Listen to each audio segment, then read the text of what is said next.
Jake Morrison walked through the massive doors of the Galactic Council chambers. The human ambassador felt small in the huge room designed for beings much larger than himself. The ceiling stretched up so high he could barely see it. Lights from 100 different worlds cast strange colors across the polished floor. Around the circular chamber sat representatives from 47 different species. Some floated in tanks of liquid. Others stood on legs that looked like tree trunks. Few glowed with their own inner light. Jake had studied them all during his 3-month journey to reach this place. The ethereal, collective representatives looked like balls of blue energy floating above their seats. The Zephyrians were tall and thin with skin like silver metal. The hegemony forces had sent General Fakenal, who had 4 eyes and arms covered in thick purple fur. But the one that drew Jake's attention was Commander Zeekther of the Kraxi Empire. Zeekther stood nearly 10 feet tall.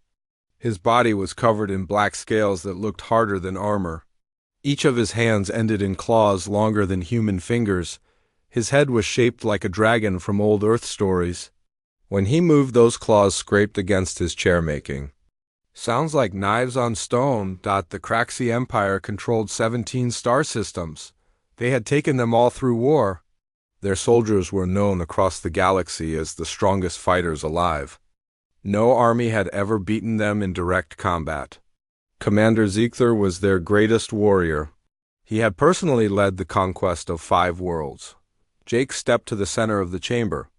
A floating platform rose from the floor to lift him higher, so all the representatives could see him better. He wore a simple blue uniform with the symbol of Earth on his chest. Next to the armored giants around him, he looked very ordinary. "Honored representatives," Jake began. His voice carried clearly through the chamber thanks to the translation devices. "I come before you today to request that humanity be granted military alliance status with the Galactic Council." A sound like grinding metal came from Commander Zeekther. The translator turned it into laughter. Several other representatives made noises that also translated as amusement. "The humans wish to fight with us?" Zeekther's voice boomed across the chamber. Each word sounded like rocks falling down a mountain. "Look at this creature. Where are his claws? Where are his fangs? His skin looks softer than a newborn's." Jake kept his face calm even though anger burned in his chest. He had expected this reaction. The intelligence reports had warned him that most galactic species saw humans as weak. Zeekther stood up from his massive chair. The movement made the floor shake slightly. "I have studied the files on these humans. They have no natural weapons, no armor on their skin, no poison glands. They cannot even see in the dark properly." More laughter came from around the chamber. The hegemony general's 4 eyes blinked in what passed for amusement among his kind. Even some of the peaceful species seemed to find humor in the idea of humans as warriors. "Their homeworld is listed as merely habitable," Zeekther continued. "Not a forge world like ours where only the strong survive. Not a death world where combat skills are needed just to live another day. A simple little planet with gentle weather and small predators." Jake waited for the commander to finish. He had learned patience during his years in the diplomatic corps. But inside he was thinking about the files he carried. Files that contained information these aliens had never bothered to request. "Commander Zeekther," Jake said when the laughter died down, "I understand your concerns about human capabilities. Perhaps we could arrange a demonstration?" This brought more amused sounds from around the chamber. Zeekther's black eyes gleamed with what looked like hunger. "A demonstration?" The Kraxi warriors' voice carried a tone that needed no translation. It was the sound a predator made when it saw easy prey. "You would send your warriors against mine?" "If that would satisfy the Council's concerns about human military value," Jake replied, voxelan. Of the ethereal collective pulsed with brighter blue light. When the energy being spoke, its voice sounded like wind chimes. "Human ambassador, before we consider such a demonstration, we must ask about your species' origin world. What classification does your planet hold?" Jake had hoped to avoid this question until after the demonstration, but he could not lie to the Council. The truth would come out eventually. Earth holds a Class 12 Deathworld classification, he said simply. The chamber fell completely silent. Even the constant humming of life support systems seemed to quiet. Representative after representative turned to stare at Jake with expressions of shock. Class 12 was considered theoretical by most galactic scientists. The classification system only went up to Class 10 in practical terms. Worlds rated Class 8 or higher were considered uninhabitable. Nothing intelligent had ever been known to evolve on a Class 10 world and achieve space travel. Class 12 was a nightmare scenario that existed only in scientific papers. It described a world so hostile that complex life should not be able to survive. At all, that is impossible, whispered General Thakenel. All four of his eyes were fixed on Jake. No species has ever evolved on a Class 12 world. Perhaps your classification system needs updating, Jake said calmly. Commander Zeekther was the first to recover from the shock.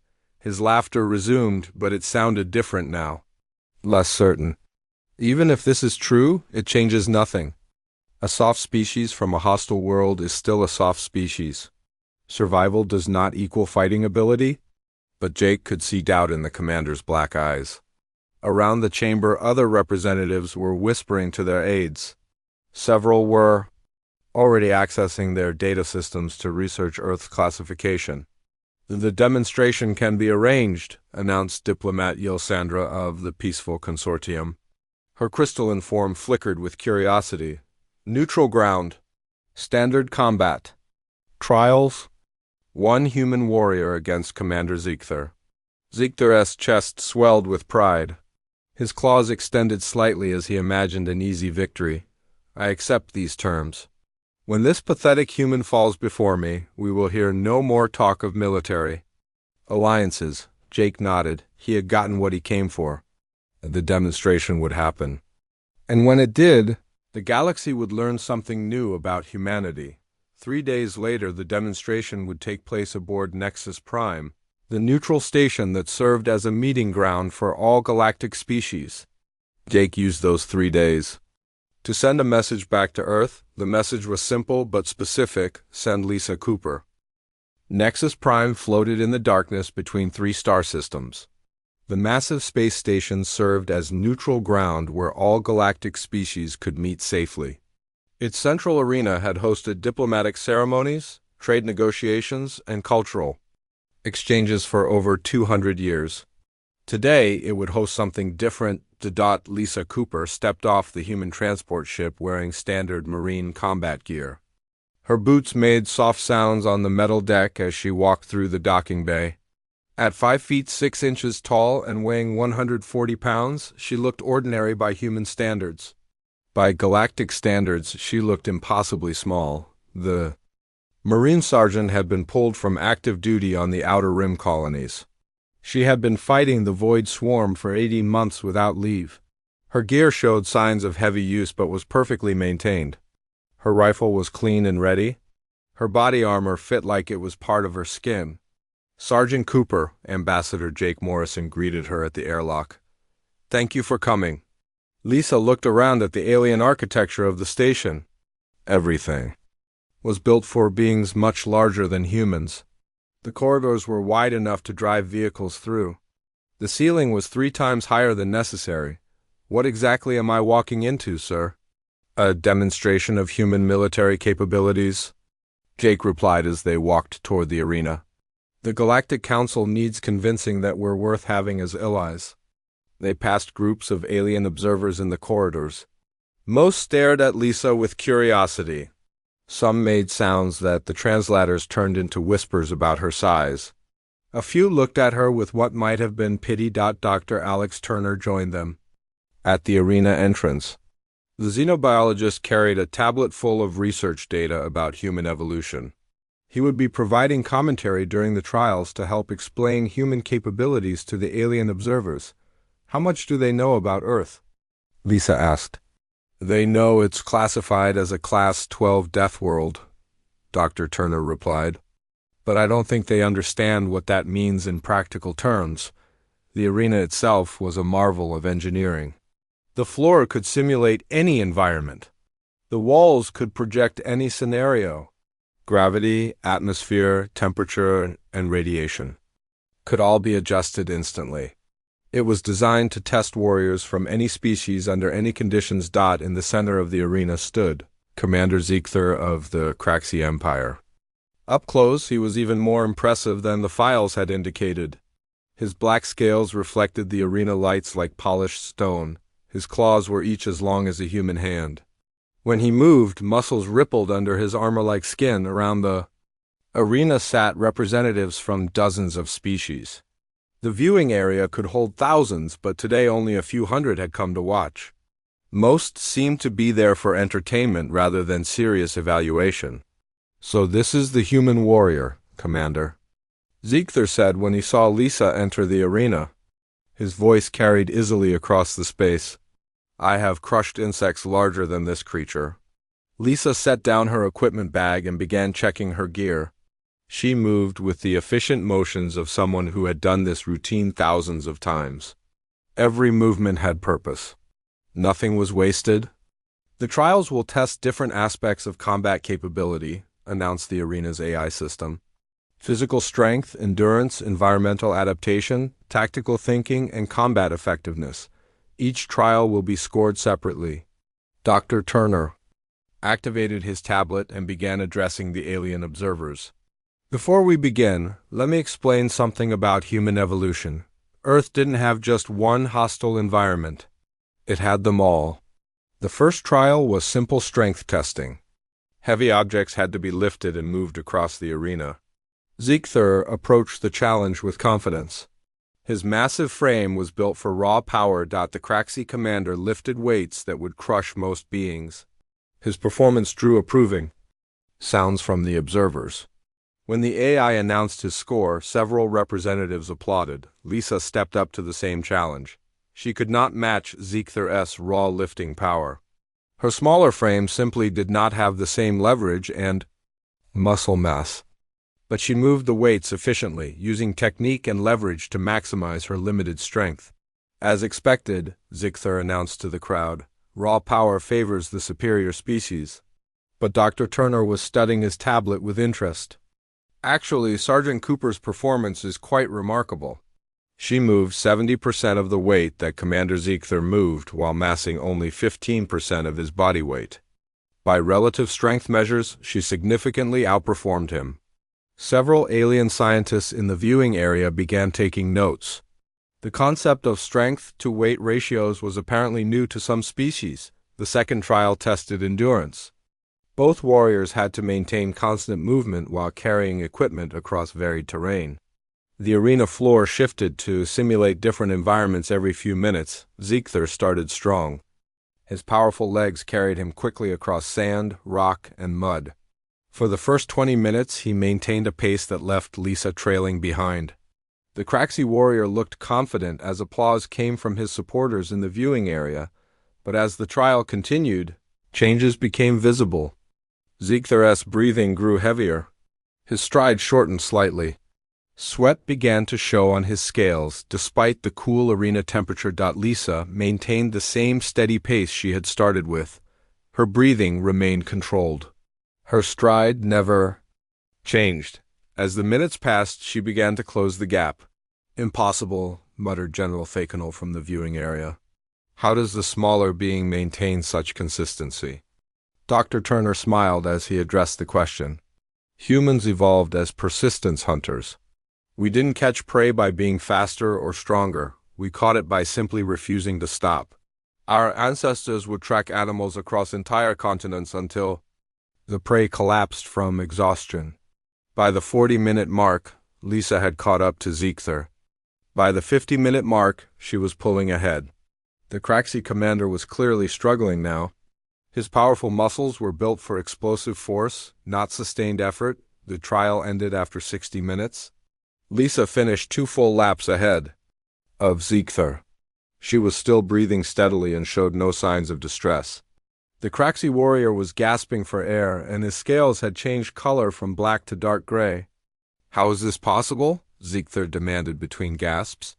"I am twice your size. My muscles are 3 times as powerful." Lisa offered him a water container from her pack. "Size isn't everything, Commander. On Earth, we had to outlast predators that were 50 times our size. We learned to keep going when everything else gave up.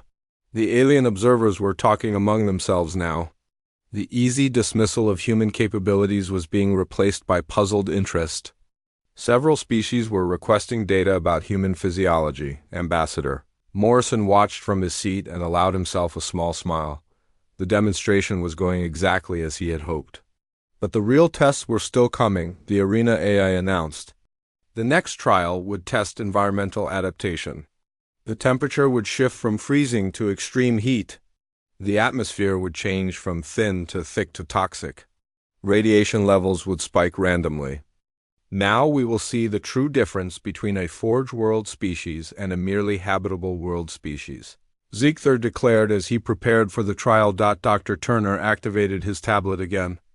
Actually, Commander, I think you'll find Earth's environment far more challenging than you expect. The arena's environmental systems hummed to life as the third trial began. The temperature dropped rapidly from comfortable to freezing. Frost formed on the metal surfaces as the air became thin and bitter cold. Commander Ziegler's black scales began to dull as the cold affected his metabolism. His movements became slower and more careful. The Craxi were evolved for hot, stable climates. Their homeworld had temperatures that never varied more than a few degrees. Lisa Cooper showed no immediate reaction to the cold. She adjusted her gear slightly and continued moving through the trial course as if nothing had changed. Her breathing remained steady and her movements stayed fluid. The human appears unaffected, observed diplomat Yilsandra from the viewing area. Her crystalline form flickered with confusion. Dr. Turner began his explanation to the gathered observers. Humans evolved in climates that changed dramatically. Our planet experiences ice ages that last thousands of years followed by warming periods. We had to adapt to temperature swings of over 100 degrees. The arena temperature suddenly spiked upward. Within minutes, the air became blazing hot and thick with humidity. Steam rose from melting frost as the environment shifted to tropical conditions. Ziegler's scales began to change color again as his body struggled to regulate temperature. The massive warrior was built for power, not adaptation. His species had conquered worlds by overwhelming force, not by surviving hostile environments. Lisa simply removed her outer jacket and secured it to her pack. She moved through the hot, humid air as easily as she had moved through the freezing cold. Sweat appeared on her skin, but she showed no signs of distress. How does she adapt so quickly? Asked General Thakenel. All four of his eyes were focused on the human marine. Human skin is covered with millions of cooling vents called sweat glands, Dr. Turner explained. We can regulate our body temperature across a range that would kill most species. Our ancestors lived everywhere from Arctic ice to desert sand. The environment shifted again. This time the air became thin like high altitude while the temperature dropped back to freezing. Then the radiation levels began to spike randomly as the arena simulated exposure to solar flares. Commander Ziegler stumbled as the thin air made breathing difficult. His large frame needed more oxygen than the environment provided. The radiation made his scales itch and burn. He had never experienced anything like this on his homeworld. Lisa continued moving through the course without pause. She breathed deeper to compensate for the thin air, but maintained her pace. The radiation that was causing Ziegler visible discomfort seemed to have no effect on her at all. This is impossible, declared Voxelin of the Ethereal Collective, the energy being pulsed with bright confusion. No species should be able to adapt to such extreme variation so quickly. Dr. Turner smiled as he accessed more data on his tablet. Actually, these conditions are quite mild compared to what humans regularly experience on Earth. We haven't even introduced weather yet. Weather? Asked several observers at once. Earth's atmosphere is constantly in motion, Dr. Turner explained. We have storms that can level cities, wind that can lift buildings off their foundations, lightning that strikes with the power of nuclear weapons, and that's just Tuesday for humans. The trial continued with more environmental challenges. Toxic gases filled the air, simulating contaminated battlefields. Lisa activated filters in her breathing system and kept moving. Ziegler began to struggle as his respiratory system wasn't designed for such adaptation. The gravity increased to twice normal, then dropped to nearly zero. Lisa adjusted her movement style for each change, using techniques learned in training. For combat in various gravity conditions, Ziegler's massive frame was built for standard gravity and he struggled with each shift. "Your warrior seems troubled by these conditions," Ambassador Jake Morrison observed diplomatically from his viewing position. Ziegler's scales were now shifting between colors rapidly as his body tried to cope with the constant environmental changes. "These trials are beyond normal parameters," he protested between gasps. "Actually," Dr. Turner interjected, "these conditions represent a typical day in many Earth environments. We have deserts where the temperature changes 100 degrees between day and night, mountains where the air is so thin that most beings would pass out, oceans with pressure that would crush steel." The environmental trial ended with both warriors returning to the starting position. Lisa looked slightly tired but ready to continue. Her gear was still perfectly organized and her weapons were still clean and ready for use. Ziegler was clearly exhausted. His breathing was labored and his scales had settled into a dull gray color that indicated stress among his species. For the first time since the trials began, doubt was visible in his black eyes. "How is this possible?" he asked Lisa directly. "Your species is small and weak. You have no natural armor or weapons. Yet you move through hostile environments like they are your home?" Lisa checked her equipment while she answered, "Because they are our home, Commander. Earth tried to kill us every single day for millions of years. We learned to live with conditions that would destroy most other species." The alien observers were taking detailed notes now. The easy dismissal of human capabilities had been replaced by intense scientific interest. Several species were requesting full environmental data about Earth. "We have volcanoes that can change our planet's climate," Lisa continued. "Earthquakes that can split continents. Storms that cover areas larger than most worlds. Diseases that evolve faster than we can cure them. Predators that hunt in packs and are smarter than most sentient species." She paused to drink water from her pack. "And that's just the natural hazards. We also had to deal with asteroid impacts, solar radiation, magnetic field shifts, and ice ages that lasted longer than most civilizations." Commander Ziegler stared at her with growing understanding. "Your entire species evolved in constant warfare against your own planet." "Not warfare," Lisa corrected. "Adaptation. We didn't fight Earth, we learned to live with it. We built cities in places that tried to destroy them. We made homes in environments that should have been uninhabitable. We didn't conquer our world, we made peace with it." Dr. Turner added more information for the observers. "Humans routinely live and work in conditions that would require life support systems for most species. We swim in water that would freeze. Other beings solid. We work in heat that would cook most organic matter. We breathe air that other species consider toxic." The Arena AI announced that the next trial would test tactical thinking under pressure. Multiple objectives would need to be completed while under constant threat. Split-second decisions would be required with perfect accuracy. Ziegler straightened up as much as his exhausted state allowed. "This trial favors intelligence over adaptation. Here I will show my superiority." But Lisa was already studying the trial layout with eyes that had seen real combat. She had fought the Void Swarm in conditions where one mistake meant death. She had made life-or-death decisions while under fire from enemies that moved faster than thought. "Commander," she said quietly, "on Earth we have a saying. It's not about being stronger or smarter, it's about being too stubborn to quit." The tactical trial was about to begin, and the galaxy was about to learn something new about human determination. The arena transformed into a complex battlefield simulation. Buildings rose from the floor, while holographic enemies appeared in windows and doorways. Smoke filled the air, and the sound of weapons fire echoed off the walls. Red lights flashed. To indicate areas under attack, the mission parameters appeared on screens around the viewing area. Multiple civilian targets needed rescue. Enemy positions had to be neutralized. Supply routes required securing. All objectives had to be completed within 30 minutes while under constant simulated fire. Commander Ziegther studied the tactical display with the confidence of a warrior who had conquered 5 worlds. His species approached combat through overwhelming force and direct assault.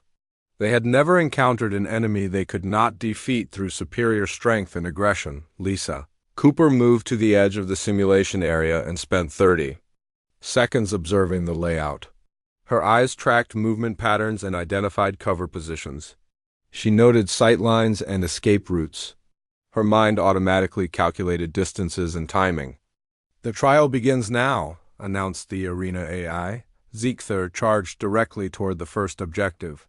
His massive frame crashed through simulated debris as he took the most direct route possible. His approach was simple and brutally effective.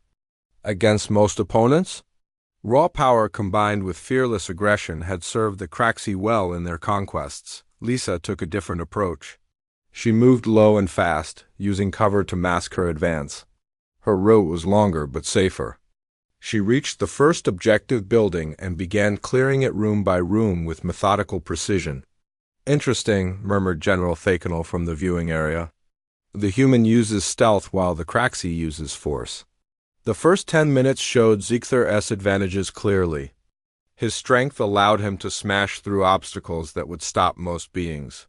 His natural armor deflected simulated weapons fire that would have been lethal to softer species.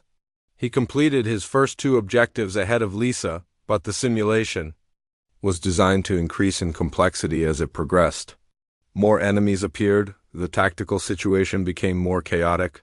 Multiple crises began happening simultaneously. Dr. Turner began explaining human military thinking to the alien observers. Humans developed what we call combined arms tactics. We learned that no single approach works in all situations. Flexibility and adaptation became more important than raw strength. Ziegther's direct approach began to create problems. His aggressive assaults triggered additional enemy responses. His refusal to use cover exposed him to crossfire. His single-minded focus on objectives made him miss important tactical information. Lisa moved through the simulation like water flowing around rocks. When enemies blocked one path, she found another. When direct assault was needed, she used it. When stealth was better, she became invisible. Her approach changed constantly as the situation demanded. "How does she maintain such awareness of the entire battlefield?" asked diplomat Yelsandra. Her crystalline form flickered with amazement. "Humans developed what we call situational awareness," Dr. Turner explained. "We learned to track multiple threats simultaneously while maintaining focus on our primary objectives. Our ancestors had to watch for predators while hunting, avoid natural hazards while traveling, and coordinate with their pack while fighting." The simulation reached the halfway point and the complexity doubled again.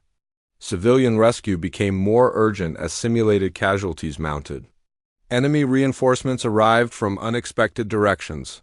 Critical supply lines came under heavy attack. Ziegther began to show signs of tactical overload. His decision-making slowed as too much information flooded his senses. The Craxi military doctrine was built around simple, overwhelming assaults. They had never needed to develop skills for complex multi-objective scenarios. Lisa seemed to thrive as the chaos increased. Her movements became more efficient rather than more frantic. She began completing multiple objectives simultaneously by finding solutions that served more than one purpose. "She's not just adapting to the situation," observed Voxelin of the Ethereal Collective. "She's controlling it." "That's correct," Dr. Turner confirmed. "Humans learned to impose order on chaos. We had to develop this skill because Earth's environment was constantly trying to kill us in new and creative ways. We couldn't predict what would happen next, so we learned to handle anything that did happen." With 15 minutes remaining, Lisa had pulled even with Ziegther in completed objectives, despite his early lead. But more importantly, her tactical approach was proving more sustainable. She was maintaining energy and focus while the Craxi Commander was beginning to tire. Ziegler made a critical error when enemy fire pinned him down in exposed position. His natural response was to charge through the danger, but this triggered a cascade of tactical problems. Civilians were endangered by his aggressive approach. Enemy positions he had bypassed came alive behind him. Supply routes he was supposed to protect came under attack. Lisa saw the developing crisis and made a series of rapid decisions that addressed multiple problems at once. She used covering fire to help Ziegler reach safety while simultaneously protecting the civilian evacuation.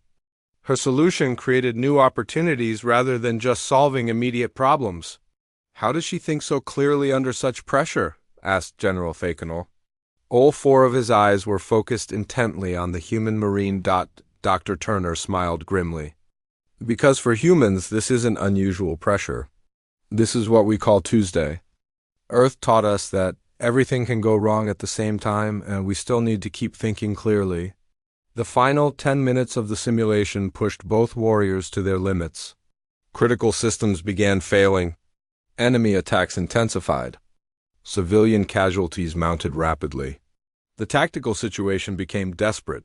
Ziegler's performance began to deteriorate under the extreme pressure. His decision-making became erratic. He started making mistakes that would have been fatal in real combat.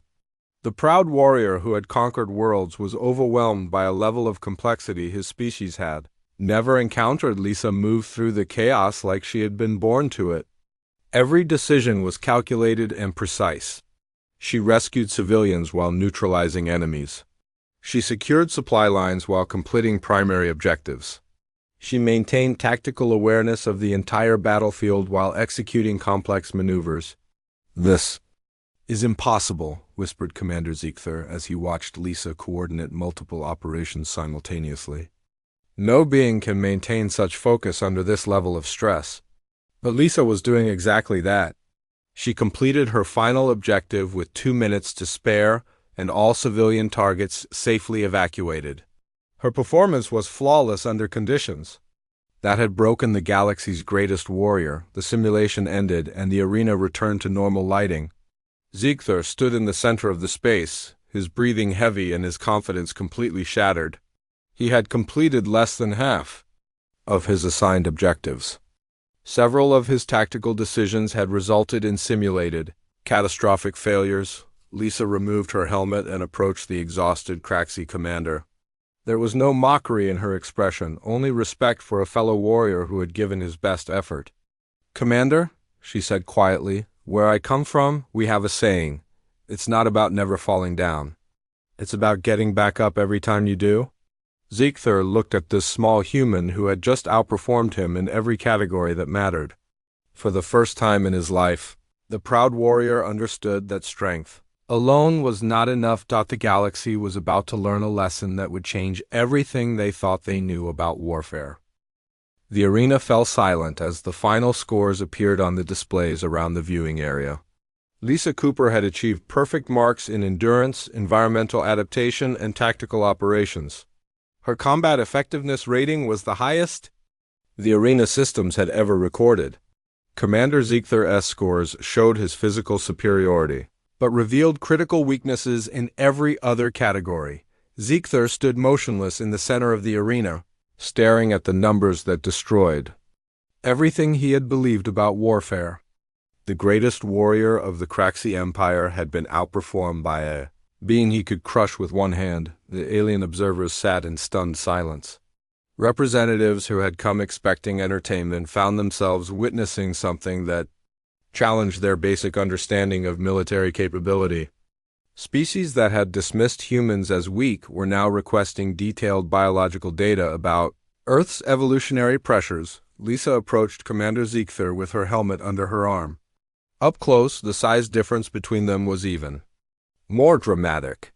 The Craxi warrior towered over her like a living mountain of muscle and scales. But his posture had changed completely from the confident stance he had shown at the beginning. "I do not understand," Ziegler said quietly. His voice had lost its booming authority and carried only confusion. "You are smaller than my youngest offspring. You have no claws, no natural armor, no poison glands. Your bones would break under my weakest grip. Yet you fought as if death itself could not stop you. Lisa set down her equipment bag and began the routine of cleaning and checking her weapons. Her movements were automatic after years of military training. Every piece of gear received the same careful attention regardless of whether it had been used. "Commander," she said while working, "let me tell you about where I come from. Earth has weather that can freeze water solid or turn it to steam within hours, sometimes in the same location. We have storms that generate more energy than most civilizations use in a year. We have earthquakes that can split continents and volcanoes that can change our planet's climate." She paused to check the action on her rifle. The weapon had performed flawlessly during the trials, but she inspected it anyway. On Earth, your equipment failing could mean death in seconds. We have animals that hunt in coordinated packs and are individually stronger than most sentient species. We have diseases that evolve faster than we can develop cures. We have natural disasters that can wipe out entire regions without warning. Ziegler listened with growing amazement. Your planet seems designed to destroy all life. That's what most people think when they first hear about Earth, Lisa agreed. But here's the thing about humans. We don't just survive these conditions. We build our cities in the most dangerous places and call them home. She gestured toward the viewing area where alien representatives were still talking among themselves in excited voices. We have cities built on active fault lines where the ground shakes regularly. We have settlements in valleys where supervolcanoes could explode any day. We build homes in areas where hurricanes hit every year and tornadoes are common. Dr. Turner had joined them in the arena and was adding scientific context to Lisa's explanation. Humans developed what we call risk management rather than risk avoidance. Most species evolved to escape dangerous environments. Humans evolved to thrive in them. Commander Ziegler's black eyes studied Lisa with new understanding.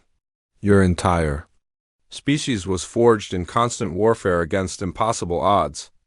Not warfare, Lisa corrected gently. Adaptation. We learned that you can't fight the universe. It's too big and too determined to kill you. But you can learn to live with it. You can prepare for the worst while hoping for the best. You can develop skills that let you survive when everything goes wrong at once. She finished cleaning her rifle and secured it in her pack. The key isn't being the strongest or the smartest or the fastest. The key is being too stubborn to quit when those things aren't enough. Ambassador Jake Morrison had been watching from the viewing area and now approached the group in the arena. His expression showed satisfaction but not surprise. He had known what would happen when Earth's military capabilities were properly demonstrated. "Commander Ziegler," Jake said formally, "do you have any remaining objections to humanity joining the Galactic Council as a military ally?" The Craxi warrior looked around the arena where he had just learned that everything he thought he knew about combat was incomplete. His species had conquered 17 star systems through superior strength and aggression. But they had never faced enemies that required the skills Lisa had just demonstrated. "I withdraw all objections," Ziegler announced loudly enough for the entire viewing area to hear. "If the human species possesses even a fraction of this warrior's capabilities, they will be invaluable against any enemy." Ambassador Morrison allowed himself a small smile. "Commander, I should probably mention that Sergeant Cooper represents our standard infantry training. She's not even from our special forces." The silence that followed was profound. Even the background hum of the station's life support systems seemed to quiet as the implications sank in. Voxelin of the ethereal collective pulsed with bright excitement. "You mean there are humans with greater capabilities than what we just witnessed?" "Our special forces undergo training that makes today's demonstration look like basic exercises," Dr. Turner confirmed. "They learn to operate in environments that would kill most species instantly. They develop skills for situations that other militaries consider impossible." General Thakenel leaned forward in his viewing seat. "What about your regular civilians? Do they possess these same capabilities?" Lisa laughed, and the sound carried genuine amusement. "Commander, every human child learns to swim in water that would drown most aliens. They play games in conditions that would require life support for other species. They go to school in buildings that could withstand attacks that would level most military installations. She paused to consider how to explain something so basic to human experience. We don't think of ourselves as warriors because on Earth, everyone has to be one just to survive childhood. 3 months later, human forces had been integrated into the Galactic Council's military operations against the Void Swarm. The results exceeded even the most optimistic projections. Human units pushed the enemy back from 12 star systems that had been considered lost. The galaxy learned that while other species had been breeding warriors, Earth had been breeding survivors. In a universe that seemed determined to destroy all life, survivors were exactly what every world needed. Commander Ziegther requested assignment as a liaison officer with human forces. He wanted to learn their methods firsthand. The proud warrior, who had once mocked humanity, now studied their tactics with the dedication of a student. Lisa Cooper returned to active duty with a promotion and a new assignment, training alien forces in human combat methods. Her classes were always overbooked as species throughout the galaxy sought to understand how such a small, soft species had become so effective at warfare. The demonstration at Nexus Prime became legendary throughout the galaxy. Not because a human had defeated a Craxi warrior, but because it showed that the universe's greatest military asset had been hiding on a little blue planet that everyone had dismissed as merely habitable. Earth's classification was updated in all galactic databases. Class 12 Deathworld was no longer considered theoretical. It was recognized as the forge that had created the galaxy's most effective soldiers, and in the ongoing war against the Void Swarm, human forces carried a simple motto that struck fear into their enemies and hope into their allies. They never learned how to quit.